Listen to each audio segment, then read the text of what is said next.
अयोध्या सरयू नदी के किनारे बसा हमारे आराध्य प्रभु श्री राम की नगरी। लेकिन 80 करोड़ हिंदुओं के देश में भी इस पावन भूमि की सालों से दुर्दशा हो रखी थी। वर्ष 1992 में बाबरी मस्जिद को ढाया जाता है और फिर वर्ष 2019 में सुप्रीम कोर्ट राम मंदिर केस पर वर्डिक्ट देता है। फिर क्या था, वर्षों से टेंट में बैठे प्रभु श्री राम के लिए उनके भव्य महल बनाने के लिए युद्ध स्तर पर काम शुरू कर दिया जाता है और इसके लिए प्रधानमंत्री श्री नरेंद्र मोदी जी और उत्तर प्रदेश के मुख्यमंत्री श्री योगी आदित्यनाथ जी का बहुत अहम योगदान रहा, क्योंकि इन दोनों ने पूरी कोशिश किया कि प्रभु श्री राम जल्द अपने राजमहल में विराजें। और अब लगभग प्रभु श्री राम की जन्मभूमि अयोध्या में उनका महल तैयार हो चुका है और अब महज कुछ ही दिनों में प्रभु श्री राम अपने महल में विराजमान हो जाएंगे।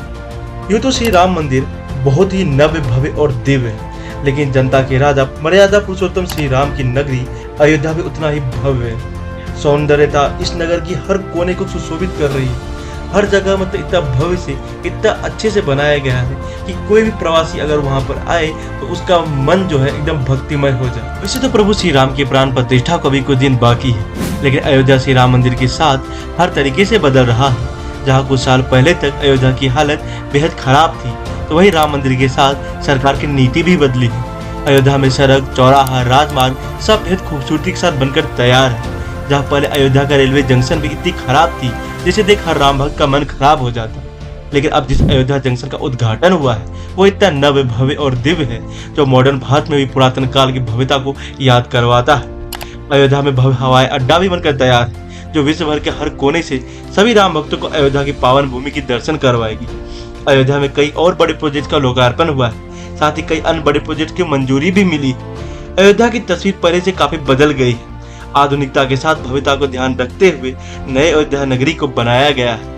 वैसे अयोध्या खास भी है, देखिए, क्योंकि हिंदुइज्म में कई बड़े तीर्थस्थल है जहाँ हर वर्ष लाखों की तादाद में लोग जाते हैं, जैसे कि 4 धाम, जैसे कि बद्रीनाथ, द्वारका, जगन्नाथपुरी, रामेश्वरम है। उत्तराखंड को तो देवभूमि कहा जाता है, देखिए, क्योंकि यहाँ पर बड़े बड़े तीर्थस्थल है। साथ ही साथ वैष्णो देवी, अमरनाथ जैसे बड़े धाम जिसमें कई बड़े बड़े मंदिर हैं। लेकिन समस्या यहाँ पर यह है कि इनमें से कई स्थलों पर जाना काफी मुश्किलों भरा होता है। कई बार नेचुरल कैलेमिटीज रास्ता को बाधित कर देती है।